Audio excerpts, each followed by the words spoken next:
नमस्कार दोस्तों, स्वागत है आपका इकोनॉमिक मास्टर यूट्यूब चैनल पर। साथियों, 2023 यूजीसी नेट में चाउ टेस्ट यानी चाउ परीक्षण से संबंधित प्रश्न आया था। तो आज के टॉपिक में हम देखेंगे चाउ टेस्ट क्या होता है तथा यह किस प्रकार से किया जाता है। पूरा वीडियो देखने के बाद आप इस प्रश्न का उत्तर देने में भी सक्षम हो जाएंगे। चाउ टेस्ट को 1960 में ग्रेगोरी चाउ द्वारा विकसित किया गया। यह मुख्य रूप से संरचनात्मक बदलाव की पहचान करने के लिए उपयोग किया जाता है। जब हमें संदेह होता है कि किसी विशिष्ट समय बिंदु पर डेटा के रिग्रेशन संबंधों में कोई बदलाव हुआ है तो हम इस परीक्षण का उपयोग करते हैं। साथियों, चाउ टेस्ट क्या है? तो चाउ टेस्ट एक सांख्यिकी परीक्षण है जिसका उपयोग यह जांचने के लिए किया जाता है कि दो अलग अलग रिग्रेशन मॉडल के बीच कोई संरचनात्मक बदलाव हुआ है या नहीं। यह मुख्य रूप से समय श्रृंखला डेटा और पैनल डेटा में उपयोग किया जाता है। तो साथियों, आप जान गए होंगे कि चाउ टेस्ट किस लिए किया जाता है कि किसी डेटा सेट में एक विशिष्ट बिंदु पर संरचनात्मक बदलाव यानी स्ट्रक्चरल ब्रेक हुआ है या नहीं, और इसमें समय श्रृंखला और पैनल डाटा का उपयोग करके यह जांच की जाती है कि किसी घटना, नीति परिवर्तन या बाहरी कारक के कारण डेटा की प्रकृति में बदलाव आया है या नहीं। चाउ टेस्ट का उपयोग किस में करते हैं? संरचनात्मक बदलाव का पता लगाने के लिए, पॉलिसी चेंज के प्रभाव का पता लगाने के लिए, अलग अलग समूहों की तुलना करने के लिए। संरचनात्मक बदलाव किस प्रकार से कि अगर किसी समय बिंदु पर डेटा के पैटर्न में बदलाव आया है या नहीं, यह पता लगाने के लिए। पॉलिसी चेंज पर किस प्रकार से प्रभाव का पता लगाते हैं? तो यह पता लगाने के लिए कि कोई सरकारी नीति या बाहरी कारक डेटा पर प्रभाव डाल रही है या नहीं, और इससे अलग अलग समूहों के बीच तुलना की जा सकती है कि क्या दो समूहों पर एक समान रिग्रेशन मॉडल लागू किया जा सकता है या नहीं। तो साथियों, चाउ टेस्ट का उपयोग कई क्षेत्रों में किया जा सकता है। अर्थशास्त्र में, वित्त में, मार्केटिंग और व्यापार में, समय श्रृंखला विश्लेषण में। अर्थशास्त्र यानी इकोनॉमिक्स में चाउ टेस्ट का उपयोग किस प्रकार से किया जा सकता है कि यदि सरकार कोई नई आर्थिक नीति लागू करती है तो यह जांचने के लिए कि नीति के प्रभावों के आर्थिक कारकों जैसे जीडीपी, मुद्रास्फीति, बेरोजगारी में कोई महत्वपूर्ण बदलाव हुआ है या नहीं। वित्त यानी फाइनेंस में किस प्रकार उपयोग किया जाता है कि स्टॉक मार्केट में अचानक बदलाव के प्रभाव को मापने के लिए चाउ टेस्ट का उपयोग किया जा सकता है। मार्केटिंग और व्यापार में चाउ टेस्ट का उपयोग किस प्रकार से किया जा सकता है कि किसी नए प्रचार अभियान के प्रभाव को जांचने के लिए इसका उपयोग किया जाता है कि इससे क्या बिक्री और उपभोक्ताओं के व्यवहार में कोई परिवर्तन हुआ है या नहीं। समय श्रृंखला विश्लेषण में चाउ टेस्ट का उपयोग किस प्रकार से करते हैं? तो यदि कोई भारी घटना जैसे प्राकृतिक आपदा, युद्ध, महामारी आदि के समय डेटा के पैटर्न में बदलाव हुआ है या नहीं, यह जांचने के लिए चाउ टेस्ट का उपयोग किया जा सकता है। चाउ परीक्षण की प्रक्रिया क्या होती है? डेटा को दो हिस्सों में विभाजित कर लेते हैं यानी दो अलग अलग समय अवधि या समूहों के लिए। फिर अलग अलग रिग्रेशन मॉडल बना लेते हैं दोनों हिस्सों के लिए, और उसके बाद पूरे डेटा के लिए एक ही रिग्रेशन मॉडल बना लिया जाता है। उसके बाद एफ स्टैटिक्स की गणना निम्न सूत्र से करते हैं। एफ बराबर S C minus S one plus S two बट्टे के बट्टे S one plus S two बट्टे N one plus N two minus two के। एस सी क्या है? संयुक्त डेटा के लिए त्रुटि राशि यानी R S S. S one और एस टू क्या है? दो हिस्सों के लिए त्रुटि राशि आर एस एस। के क्या है? स्वतंत्र चर की संख्या। एन वन और एन टू क्या है? प्रत्येक हिस्से में डेटा पॉइंट्स की संख्या। डेटा को दो भाग में विभाजित कैसे करते हैं? मान लीजिए हमारे पास एक समय श्रृंखला डेटा है, तो हमें किसी समय टी पर बदलाव की जांच करनी है, तो हम डेटा को दो भागों में बांट देंगे। पहला भाग T1 से T समय तक, दूसरा भाग T+1 से Tn तक। तीन रिग्रेशन मॉडल किस प्रकार से बनाते हैं? पूल्ड मॉडल यानी संयुक्त रिग्रेशन मॉडल पूरे डाटा के लिए एक ही। फिर पहला रिग्रेशन मॉडल पहले समय अवधि के लिए यानी T1 से T तक के लिए, दूसरा रिग्रेशन मॉडल दूसरी समय अवधि के लिए यानी T+1 से Tn तक के लिए। रिग्रेशन मॉडल कैसे बनाते हैं? तो रिग्रेशन मॉडल एक सांख्यिकी तकनीक है जो दो या अधिक चरों के बीच संबंधों का विश्लेषण करता है। यह मुख्य रूप से भविष्यवाणी और डेटा के रुझान को समझने के लिए उपयोग किया जाता है। यहाँ पर आपको रिग्रेशन मॉडल के प्रकार बताए गए हैं: सरल रेखीय रिग्रेशन, बहुरेखीय रिग्रेशन, लॉजिस्टिक रिग्रेशन और पॉलिनोमियल रिग्रेशन। सरल रेखीय रिग्रेशन में एक स्वतंत्र चर और एक आश्रित चर के बीच संबंध का अध्ययन किया जाता है, जैसे किसी कंपनी की बिक्री और विज्ञापन खर्च के बीच संबंध का। बहुरेखीय रिग्रेशन में कई स्वतंत्र चरों का उपयोग करके एक आश्रित चर का अनुमान लगाया जाता है, जैसे घर की कीमत का अनुमान उसके क्षेत्रफल, स्थान और कमरों की संख्या पर निर्भर करता है। लॉजिस्टिक रिग्रेशन में बाइनरी आउटपुट के लिए उपयोग किया जाता है, यानी किसी व्यक्ति को लोन मिलेगा या नहीं। पॉलिनोमियल रिग्रेशन स्वतंत्र और आश्रित चरों के बीच गैर रेखीय संबंध का अध्ययन करता है, यानी तापमान के अनुसार बिजली की खपत का। रिग्रेशन मॉडल किस प्रकार बनाए जाते हैं? सबसे पहले डेटा तैयार किया जाता है, फिर मॉडल तैयार किया जाता है, फिर मॉडल को फिट किया जाता है, फिर मॉडल का मूल्यांकन किया जाता है और अंत में भविष्यवाणी की जाती है। रिग्रेशन मॉडल का मूल्यांकन किस प्रकार से होता है?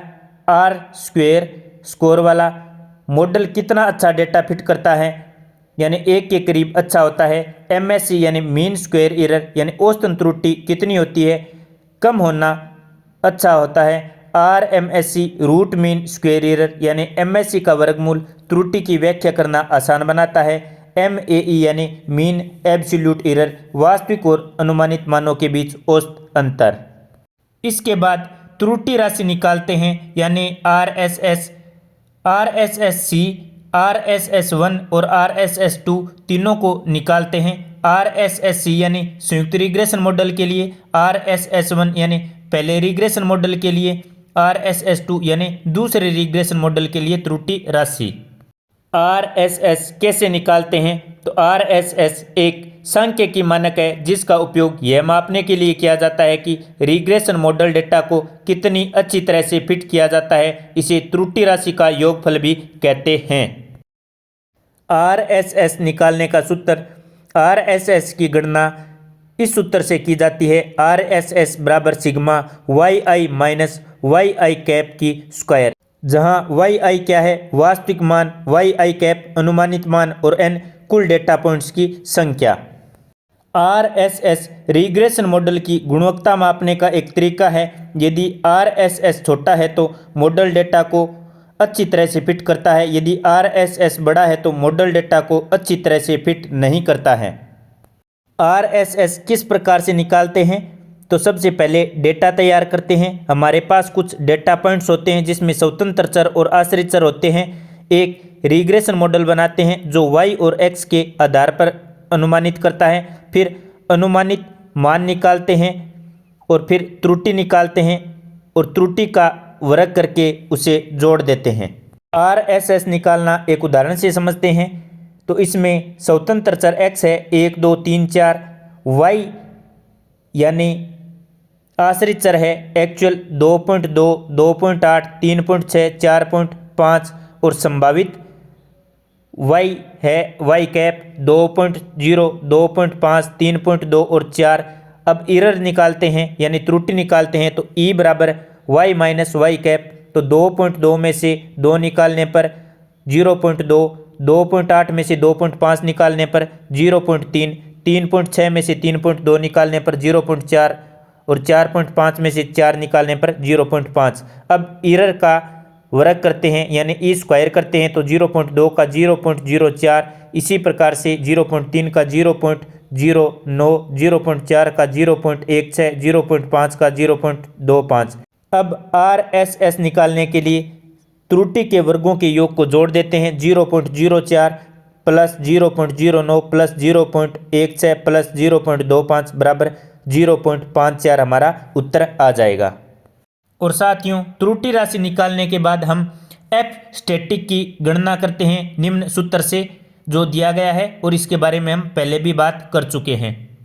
साथियों, यदि हम एक कंपनी की मासिक बिक्री डेटा का विश्लेषण करें, यदि 2018 में कंपनी ने एक नई मार्केटिंग रणनीति लागू कर दी थी और वह यह जानना चाहते हैं कि रणनीति के कारण बिक्री के रुझान में बदलाव आया है नहीं, तो इसे हम चाउ परीक्षण के माध्यम से जान सकते हैं। साथियों, जैसा हम पहले देख चुके हैं, सबसे पहले हम डेटा विभाजन करेंगे। पहला समूह है 2015 से 17 पुरानी रणनीति, दूसरा समूह है 2018 से 2020 नई रणनीति। फिर 3 रिग्रेशन मॉडल बनाएंगे, पूरा डेटा के लिए एक संयुक्त, फिर 2015 से 17 के लिए एक अलग मॉडल और 2018 से 20 के लिए एक अलग मॉडल। फिर RSS निकालेंगे। तो यदि पूरे डेटा के लिए यानी संयुक्त के लिए RSSC 200 आता है, RSS1 पहले समूह के लिए 700 आता है और RSS2 दूसरे समूह के लिए 400 आता है, तो उसके बाद हम F स्टैटिक की गणना करेंगे। साथियों, अब हम सूत्र में मान रखते हैं F बराबर 1200 माइनस 700 प्लस 400 बट्टे K बट्टे 700 प्लस 400 बट्टे N1 प्लस N2 माइनस 2 के। यदि मान लेते हैं K बराबर 2, N1 बराबर 30 और N2 बराबर भी 30 हैं, तो गणना करने के बाद F बराबर 4.5 आता है। यदि गणना के बाद F बराबर 4.5 आता है और महत्वपूर्ण मान 3.8 है, तो F अधिक होगा 3.8 से, तो हम H0 को अस्वीकार करेंगे और निष्कर्ष निकालेंगे कि बिक्री के रुझान में बदलाव आया है। अभी हमने देखा H0, तो H0 क्या होता है इसे समझते हैं चाउ टेस्ट की परिकल्पनाओं से। तो चाउ टेस्ट में 2 परिकल्पनाएं होती हैं, शून्य परिकल्पना और वैकल्पिक परिकल्पना। शून्य परिकल्पना को H0 या नल हाइपोथेसिस के नाम से भी जाना जाता है, जबकि वैकल्पिक परिकल्पना को H1 या अल्टरनेटिव हाइपोथेसिस के नाम से भी जाना जाता है। शून्य परिकल्पना का अर्थ है डेटा में कोई संरचनात्मक बदलाव नहीं हुआ है, दोनों समूह के लिए समान रिग्रेशन समीकरण लागू होता है। वैकल्पिक परिकल्पना का अर्थ है डेटा में संरचनात्मक बदलाव हुआ है, दोनों समूहों के लिए अलग अलग रिग्रेशन समीकरण होना चाहिए। साथियों, अब परिणाम का मूल्यांकन करें। तो यदि F स्टैटिक्स की गणना की गई मान्य सीमा से अधिक है, तो यह इंगित करता है कि मॉडल में संरचनात्मक बदलाव हुआ है।